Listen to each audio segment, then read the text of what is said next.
Okay?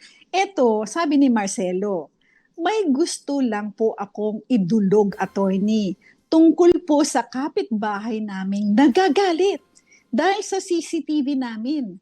Nakatutok po ito sa tapat, tama ba? Nakatutok po ito sa tapat ng bahay namin na isang right of way at nasasagi lang ang pader at labas na bahagi ng bintana nila. Pero wala kaming nakikita sa loob ng bahay nila. Nilagay namin ito para sa seguridad, pero reklamo nila ay privacy daw nila ang tinitingnan namin.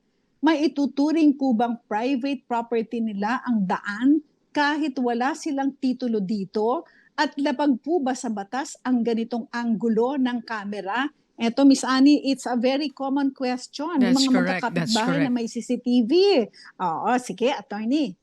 Marinig namin ang advice nyo.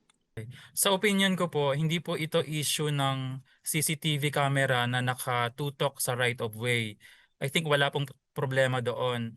Ang nagkakaroon po ng issue dito ay dahil may nahagip po yung CCTV camera na portion ng bahay, specifically yung bintana, na allegedly ay dahil doon nakikita po yung loob nung bahay. So yun po yung pinaka-issue dito.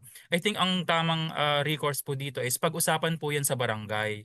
No, dapat po may mga barangay officials na pumunta at mag-inspect doon sa CCTV kung talaga bang nakikita yung loob ng bahay, no, sa pamamagitan ng bintana.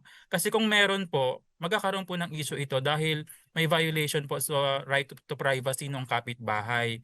At pwede po itong magresulta sa pagpapabago doon sa anggulo ng camera, no? So kailangan po itong idulog sa barangay para magkaroon po ng determination kung meron nga bang na-violate na right to privacy. Okay. Ayan. Agree ako kay attorney, Miss Annie.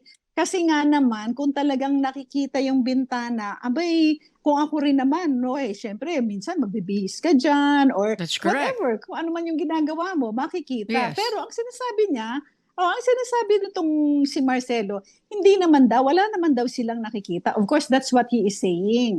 Sa akin, kung yung right of way lang, kung yung common property, na for their security, yun lang, doon nakatutok ang camera, walang problema yan. Pero kung talagang may nakikita sa loob ng bahay through the window, iba rin yan. So, tama po si Attorney Noliver, ang makakasagot po niyan ay ang barangay. Magpabarangay na po kayo, then iimbestigahan po yan ng barangay para malaman kung talagang na-i-invade ang privacy ng kapitbahay.